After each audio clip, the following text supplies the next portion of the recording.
The woman at the door said it with a smile, which almost made it worse. "I'm sorry, but this event is invitation only.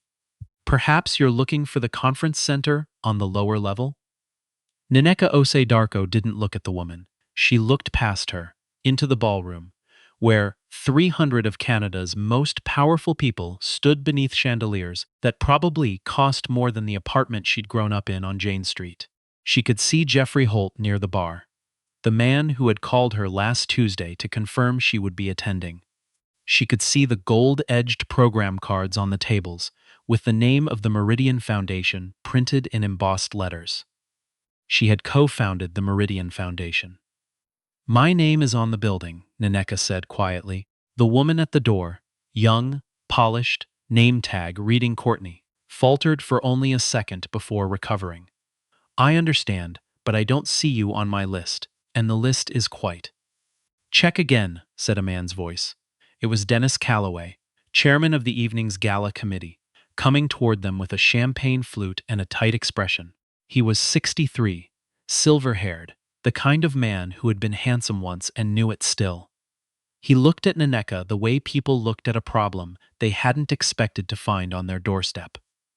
"Mrs. Ose Darko," he said, and the name came out of his mouth like a word in a language he hadn't quite learned to pronounce. "We weren't sure you'd make it. You should have called ahead." She hadn't needed to call ahead.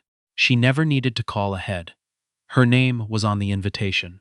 Her name was on the building's east wing. Her name was on the endowment that kept the Meridian Foundation's annual Healthcare Innovation Prize funded for the next 40 years. But she smiled, because she had learned a long time ago that smiling cost her nothing and told her everything she needed to know about a room. "I'm here now," she said. Nineka had grown up in a house where the heat went out twice a winter, and her mother kept extra blankets in a cedar chest that smelled of old lavender. They lived in northwest Toronto, in a neighborhood that didn't make it onto the real estate brochures then and barely does now. Her mother cleaned offices downtown, night shifts, and was home before Nineka's alarm went off each morning, folding herself into bed with her uniform still half on, because there wasn't always time to change before exhaustion took over. Her father had left when Nineka was 9. Not dramatically. He just stopped coming home, and after a while, her mother stopped waiting for him to. What Nineka had was a library card, a teacher named Mr. Asar who told her she was the sharpest student he'd had in 20 years, and a second-hand desktop computer that her uncle brought over in a cardboard box when she was 12. Already obsolete, already magic. She taught herself to code from a book with a broken spine she found at the Parkdale Library sale. She built her first program at 13, a scheduling tool for her mother, so her mother could track which office buildings she cleaned, on which nights, which elevator codes she needed, which floors had the after-hours security routines that required her to wait. It wasn't elegant. It worked. By the time Nineka was 26, she had a degree from Ryerson, a second one from Waterloo, and a startup that 3 venture capital firms had told her was interesting, but not quite ready. What they meant was that they couldn't picture her in the role she was already playing. She knew that. She built it anyway. VantageCore launched in 2009, in the middle of the worst economic contraction in a generation, which her first investor later called either very brave or very stupid.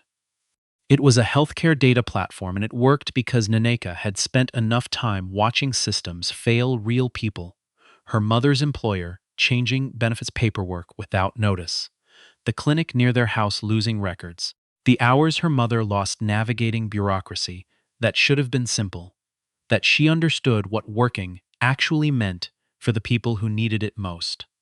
By 2019, VantageCore operated in 7 provinces and had contracts with 4 of Canada's largest hospital networks. By 2023, it had been valued at just under $4 billion. NECA had given a significant share of it away to the Meridian Foundation, to a scholarship fund at Ryerson, to a small organization in her mother's neighborhood that helped newcomer women navigate the kind of paperwork her mother had once navigated alone. She did not do this for recognition.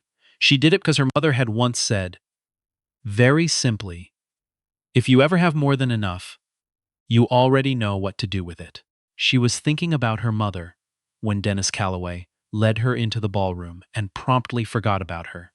The Fairmont Royal York in December had a particular quality to it, the kind of warmth that felt deliberately theatrical, orchestrated, as though winter had been hired to stand just outside the windows to make the interior feel more precious. The gala was for the Meridian Foundation's annual Innovation Prize, and the room was full of hospital board members, tech executives, two federal ministers, and the kind of philanthropist who liked their charity to have good lighting. Naka found her table, table 7, which was not near the stage. She noted this. She took her seat and accepted a glass of water from the server. A young man named Tabena, whose name tag she read, and whose name she used because her mother had taught her that too. And she looked around the room at the people who had built the evening around an award that existed because of money she had given.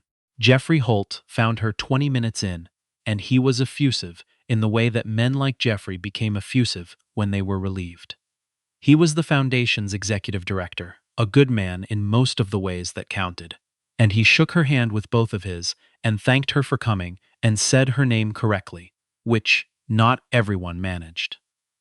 "The Calloway family is here," he said, with a particular, careful tone. "I saw Dennis at the door," she said. "Yes." Jeffrey looked at his champagne. Margaret. Margaret is here as well." Naneka knew about Margaret Calloway. Everyone in a certain Toronto circle knew about Margaret Calloway. Old money, the kind that had been old for so long it had forgotten being new. The Calloways had a foundation of their own, older than Meridian, less funded, more prestige-forward. Margaret sat on 4 boards and chaired 2 of them and had strong opinions about order and belonging that she expressed through the particular architecture of her social behavior. Who she greeted first, who she looked through, who she permitted to exist in her immediate radius. Nanika had never been permitted. She had also never required permission. She was thinking about that, quietly. When Margaret Calloway came to table 7, Margaret was 71 and dressed in steel blue, the color of a sky that had decided against warmth. She moved through the room with the specific confidence of someone who believed their presence was always the most significant thing happening, and she came to table 7, not to greet Naneka, but to speak to Conrad Ellsworth, the hospital board chair seated 2 places away, and Naneka happened to be between them. Margaret looked at her the way you look at furniture you're not sure belongs in the room. "Excuse me," Margaret said, not as an apology, but as a direction. Neka was in the middle of a sentence with the woman to her left, a researcher named Dr. Vivian Osei, no relation, who was one of this year's prize nominees. She finished her sentence. Then she turned to Margaret. "Of course," she said, and moved her chair slightly to allow Margaret to pass. What happened next, Naneka would describe later to exactly 2 people. In exactly the same measured way she described everything, because precision was a habit she'd built in rooms where she could not afford to be wrong. Margaret did not pass. Margaret stopped. She looked at Naneka with the expression of someone who had just located the source of an inconvenience. And then she said, in a voice low enough to be private, but not private enough, "I don't believe I know you. Are you with the catering staff?" The table went quiet, not loud quiet, not the kind of silence that announces itself. The kind of quiet that spreads like something spilled, slow, and then all at once until 4 people at the table and 2 people at the table beside them, and a server 3 feet away, all had the same expression. They had heard it, they were deciding what to do with it, and most of them were going to do nothing. Naneka looked at Margaret Calloway for a long moment. "No," she said, "I'm not." She did not say her name. She did not say what she did, or what she'd built, or what was written on the east wing of this building. She had learned, over 44 years, that the people who asked questions like that already had an answer they'd decided on, and giving them facts wasn't the same as changing their minds. Margaret made a small sound, not quite a laugh, not quite a dismissal, something in between, and reached past Naneka to touch Conrad Ellsworth's arm as though the moment were already behind her. But it wasn't behind the table. Dr. Vivian Osai, beside Naneka, had gone very still. The man across the table, a younger executive named Fletcher Reed, had looked down at his plate. The two federal ministry aides near the end had suddenly found their phones very interesting, and Jeffrey Holt, who had been crossing the room toward them, had seen it happen and stopped walking, suspended between the moment and whatever came next. Naneka picked up her water glass. She took a sip. She set it down. She thought about her mother's cedar chest. She thought about the scheduling program she'd built at 13, the broken-spined library book, the 3 venture capital meetings where the men across the table had talked about fit and vision alignment and had meant something else entirely. She thought about every room she had walked into and been made to feel like a question mark, and how she had answered every single one of those rooms the same way. By building something they couldn't ignore. She thought, not tonight. Tonight, I am going to be very quiet and very clear, and I am going to let the room do the work. She excused herself from the table. Jeffrey found her in the corridor outside the main ballroom, near a display of the Foundation's impact reports, framed, lit softly, numbers that represented real facts: time reduced, patient record accuracy improved, rural clinic access expanded. Her numbers, her platform. Naneka, he said, and he looked genuinely distressed in a way that told her he'd seen more than she'd realized. I'm so sorry. I saw what happened and I should have. I was going to. You don't need to apologize, she said. You didn't do it. I know, but he stopped. Are you all right? It was a good question. She considered it honestly, the way she'd always considered things, not to perform the answer, but to find it. I'm fine, she said. I'm going to make a phone call. Jeffrey watched her walk toward the far end of the corridor, where the tall windows looked out over Front Street and the December dark, and he wasn't sure what phone call she meant. But he knew Naneka well enough to know that when she said she was going to do something, she did it. The call she made was to her CFO, a calm, meticulous woman named Sandra, the only person in her company whose last name she had ever had trouble spelling consistently. And it was a short call, 5 minutes. She asked 2 questions, received 2 answers, and stood for a moment looking at her own reflection in the dark glass of the window. The Callaway Family Foundation had submitted a proposal to partner with VantageCore 6 months ago. It was a significant proposal, a co-branded health equity initiative that would have given the Callaway Foundation access to VantageCore's data infrastructure, its provincial contracts, and a level of legitimacy in the healthcare technology space that 3 decades of Gala attendance hadn't given them. The proposal had been in review. It was worth, in projected value and reputational capital combined, somewhere in the range of $60 million to the Callaways over 5 years. Naneka had not made a decision about it yet. She made one now. She went back inside. Dennis Callaway found her before she found him, which surprised her slightly. He was waiting near the corridor entrance, and he had the particular expression of a man who had just been told something by his wife and was now trying to determine the cost of it. Mrs. Osidarko, he said, I understand there may have been a misunderstanding at your table earlier. Margaret sometimes. She's very particular about. He paused, started again. I'd like to apologize on behalf of my family. Neka looked at him. The apology was not about what Margaret had done. It was about what Naneka was, what she controlled. She could see it in the way Dennis held his champagne slightly too tightly, in the way his eyes moved briefly over her shoulder toward something. Toward the table of his business associates across the room, maybe, or toward the framed impact reports in the corridor, toward the numbers he'd had to know were hers. She had heard this apology before, not the specific words, but the shape of it, the kind of sorry that arrived not when someone realized they'd been wrong, but when they realized the person they'd been wrong about had something they needed. Mr. Callaway, she said, I appreciate that. She said nothing else. Dennis waited, as if there were more, as if the apology were a door, and she might walk through it into a warmer version of this conversation. She did not. Well, he said, I hope the rest of the evening, I'm sure it will be fine, she said, and smiled the smile she'd learned at 9 years old, The one that meant, I see you very clearly and I am not afraid of what I see. She went back to table 7. The prize was announced at 9:30, and Dr. Vivian Osi won it, which Naneka thought was right and overdue. She applauded genuinely. Vivienne, at the podium, was gracious and sharp, and spoke about the real work in terms that cut through the room's self-congratulatory warmth.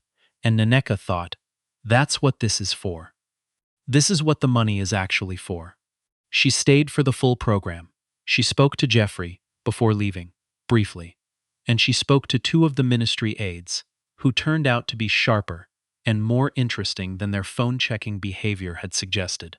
She shook Vivienne's hand and told her she'd read her research and meant it. She ate the salmon, which was good, and left the dessert, which looked like it was trying too hard. She did not speak to Margaret Calloway again. She did not need to. The letter from Vantage Corps' legal team reached the Calloway Foundation the following Monday morning, which was faster than Dennis' assistant had hoped, and slower than Margaret's assistant had hoped. It was a formal document, written in the clean and unambiguous language that Sandra's team was very good at, and it communicated simply that Vantage Corps had completed its internal review of the proposed partnership and would not be moving forward. No specific reason was given. The letter used the phrase, strategic misalignment, which was accurate. By Tuesday, there were 3 calls from the Calloway Foundation's executive director to Jeffrey Holt, which Jeffrey returned once and after that let go to voicemail.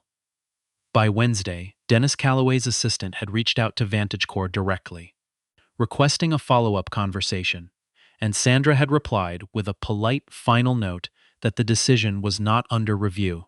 By Thursday, the story had moved quietly through the particular network of Toronto boardrooms and charity circuit dinners that ran parallel to the official economy, the one that operated through phone calls between people who'd known each other since Upper Canada College and knew what it meant when Vantage Corps declined to partner with you. It meant you'd been assessed and found lacking. It meant something had happened and the wrong side of it had been yours. What specifically had happened, most people didn't know at first. But it spread, the way things spread in rooms where people paid attention. A word here, a raised eyebrow there, Vivian Osi, mentioning at a dinner party what she had witnessed at table 7. A ministry aide, telling a colleague over lunch that he'd been right there and seen the whole thing. Margaret Calloway had looked at one of the most significant figures in Canadian healthcare technology and asked if she was with the catering staff. And that woman had said nothing, and left the table, and ended $60 million of opportunity before the evening was over. Naneka's mother called her that Saturday from the same house in northwest Toronto where the heat still went out sometimes, though less often now, because Naneka had quietly had the system replaced 2 winters ago without making it into a production. They talked for 40 minutes, which was their usual. Her mother asked about the gala, and Naneka told her the prize had gone to a good researcher, and the salmon had been decent. Her mother asked if she'd eaten enough, which she always asked. Naneka said yes, which she always said. She didn't tell her mother about Margaret Calloway. She would, eventually. But not yet. What she did tell her mother, before they hung up, was something she'd been thinking about, since she'd stood at that corridor window on Friday night, looking at her own reflection in the dark glass. "Do you remember that scheduling program I made for you?" she asked. "When I was 12. Her mother laughed, the kind of laugh that contained many things. The one that always told me I was supposed to be in 2 places at once. The first version had a bug, Naneka said. I fixed it. I know you fixed it, her mother said. You always fixed it. There was a comfortable silence between them, the kind that only exists between people who have run out of things to prove to each other. I had a good week, Naneka said. I just wanted to tell you. Her mother said she was glad, said she was proud, said to eat more at these dinners because catered salmon was always better than it looked. Naneka laughed, said good night. The Meridian Foundation's spring funding cycle opened 6 weeks later, and the Calloway Foundation did not apply. Their annual gala, usually held in March, was scaled back that year. Smaller venue, fewer guests, quieter program. The co-branded health equity initiative they'd been developing found no new take the lead position that Vantage Corps' withdrawal had vacated. Nineka didn't follow the story closely. Nineka didn't follow the story closely. She had a platform to run, a prize winners research to explore funding for, and a board meeting in February where she wanted to present 3 new provincial partnerships. She had work. She did, quietly, make one other call in the weeks that followed, to a legal colleague who handled human rights tribunal matters, not for herself, but to ask a general question about recourse available to people in situations like the one at Table 7. She wanted to know, not to use it necessarily, but to know that it existed, that the pathway was there, that a woman who didn't have the resources she had, or the platform she had, or the specific leverage that a $60 million decision gave her, that woman would still have somewhere to go. The answer was, yes. The pathway existed. It was imperfect, and it was slow, and it required more from the person who'd been wronged than from the person who'd done the wronging. As these things always did, but it was there. She thought that was worth knowing. She thought it was worth saying out loud, in this context, even if no one was listening to her say it. Because one of the things she had learned in 44 years of being underestimated was that the most important things were rarely witnessed, and they happened anyway, and they mattered anyway, and the world was changed by them whether the room noticed or not. In April, she went back to the library on Parkdale. She'd been meaning to go for years, and kept not going. The way you keep not doing the things that mean the most, because meaning a lot can make something feel too delicate to touch. But she went in April, on a Tuesday afternoon when her schedule had a rare gap, and she walked in through the same double doors she'd walked through at 12 years old, with a quarter for the copy machine and a particular feeling in her chest that she now recognized as hunger. The library had been renovated. The carpet was different. The computer section had expanded. A display near the entrance showed community programs, coding workshops for kids, digital literacy courses for adults, a makerspace on the second floor. She stood there for a while, looking at the display. A librarian, older, with reading glasses pushed up on her forehead, asked if she could help. No, Nineka said. I know where I'm going. She went to the technology section, found a book with a broken spine, different from the one she remembered, same essential quality. A door left ajar. She sat in a chair by the window and read for an hour, just because she could, just because some habits were worth keeping. When she left, she stopped at the front desk and asked about the coding workshop program. Asked who ran it, how it was funded, whether they were looking for support. She walked out into the April afternoon with the program coordinator's card in her pocket and the particular feeling she always got when she found the thing she was actually supposed to be doing. It was not a feeling of triumph. It was quieter than that. Steadier. It felt like coming back to something that had always been there, patient, waiting for her to return.